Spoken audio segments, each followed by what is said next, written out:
Hurricane Erin roared into the history books, transforming into a colossal Category 5 monster, its 160 miles per hour winds ripping mercilessly across the Atlantic. As the storm set its sights on the Virgin Islands and Puerto Rico, cruise lines throughout the Caribbean were forced into a stark dilemma: abandon their routes, or gamble with the wrath of the sea. The National Hurricane Center warned that Erin would continue to grow in size over the following days.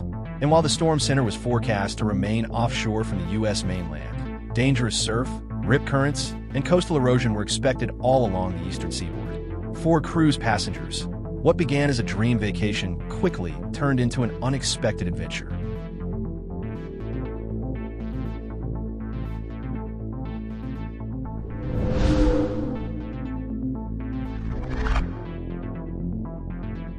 The brand-new Disney Treasure, which departed Port Canaveral on August 16th, had to scrap its original Eastern Caribbean itinerary. Passengers were expecting idyllic stops at Tortola and St. Thomas, but Erin had other plans.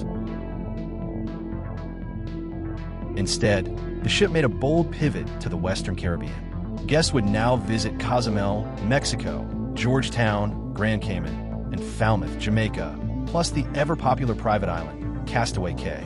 Disney Cruise Line immediately alerted travelers, reminding them that safety always comes first, even in the middle of magical adventures.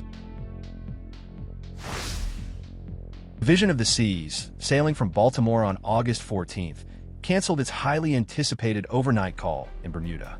Instead, the ship added a day at Port Canaveral on August 17th, before visiting Nassau and making a stop at the private island Perfect Day at Coco Cay. Meanwhile, the Freedom of the Seas faced its own challenges. On August 17th, the ship skipped Nassau entirely and returned to Miami about 12 hours ahead of schedule, docking early in the morning of August 18th instead of later that day. For some guests, it was a disappointment. For others, it was simply a reminder of the power of nature. Carnival Sunshine was originally scheduled to call at Bermuda on August 20th and 21st. However, with Hurricane Erin rapidly sweeping across the Atlantic, those visits have been canceled. Instead, the Sunshine will now stop at Celebration Key on August 19th and Nassau on August 20th, before returning to Norfolk as planned on August 23rd.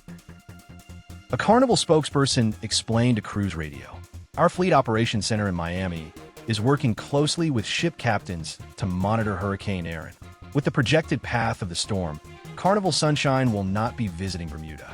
Safety is our top priority, and we will continue to follow the guidance of the National Hurricane Center, the U.S. Coast Guard, and local port authorities."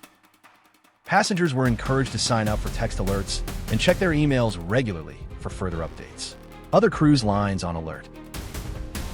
Not every ship was forced to make drastic changes, but adjustments were still made. Norwegian Escape, repositioning from Miami to New York, and Valiant, which swapped Puerto Plata for Cozumel to avoid the storm's impact, are continuing with their original itineraries. Erin's impact was a stark reminder of what it means to sail during hurricane season, which runs from June through November. Cruise ships will never sail directly into a storm, but reroutings, delays, and port cancellations are common. For passengers, it's an important lesson. Travel insurance isn't just a nice-to-have, it's essential. Because on the open ocean, even the most carefully planned itinerary can change in an instant.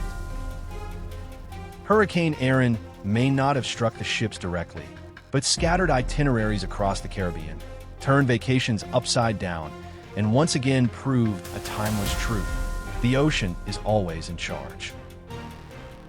So, what would you do if your dream cruise suddenly had to dodge a Category 5 hurricane? Would you see it as a ruined vacation or the adventure of a lifetime?